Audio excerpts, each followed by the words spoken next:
So this is a video from the second time I successfully got a grass carp, and I'm kind of wanting to go through how I was able to do that.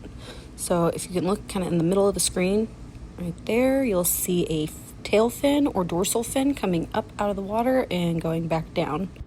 Sometimes you'll see grass carp do this behavior whenever they are basking in the sun, but usually whenever they're moving like that one was, they're actually actively feeding.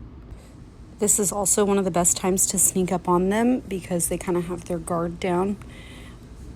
It's probably the closest you'll get to shooting one on a boat during daylight hours.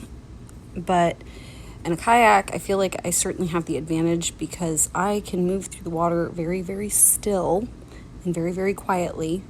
Notice there's not a lot of wind and stuff around me, so I do not want to be making a lot of motion or movement in the water. When I pick my bow up, I'm very careful to not do too much movement because I don't want to scare the grass carp. They're just very reclusive. They don't like movement, and they will swim away or to the deepest part of the body of water you're in. I was actually pretty sure I had lost this one because I saw him kind of swim away, but he was actually just excited about food. Oh, there it goes. And the race is on. So, like I said, this is only the second time I had gotten a grass carp, and every time I'm learning something new. I'm learning the best ways to hunt them and the best ways to get them in my kayak, and then more importantly, how to stop hurting myself. One of the main things I've learned is as soon as I shoot it, I need to be wrapping it around my cleat on my kayak. However, I tend to go for the thing that's easiest to get to, which on my kayak is my pole holder. I'm still thinking that I might go ahead and try a gaff in order to get the carp into the kayak. Some people have asked me why I don't just string it up and leave it outside of the kayak. Well, the simplest answer to that is they have a lot of power. I would never be able to paddle all the way back to the boat ramp with them on the side of my kayak like this.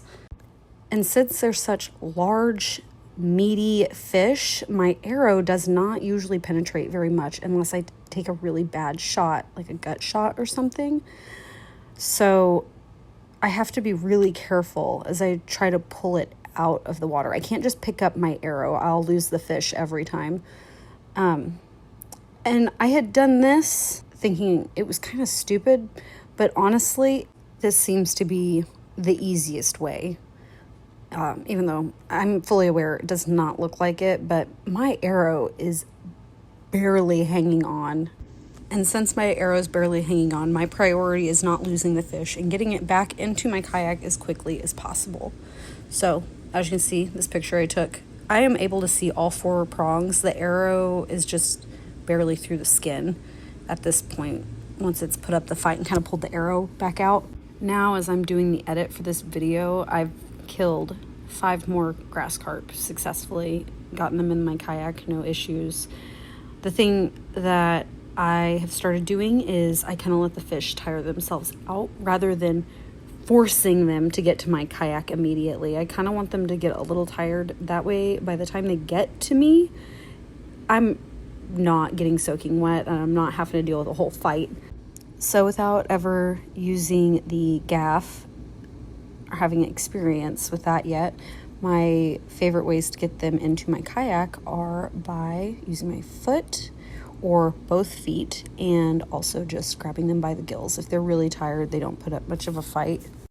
If you're someone that really enjoys hunting, I would highly encourage trying this because it is the most comparable thing to hunting by stalking that you'll get in summertime months.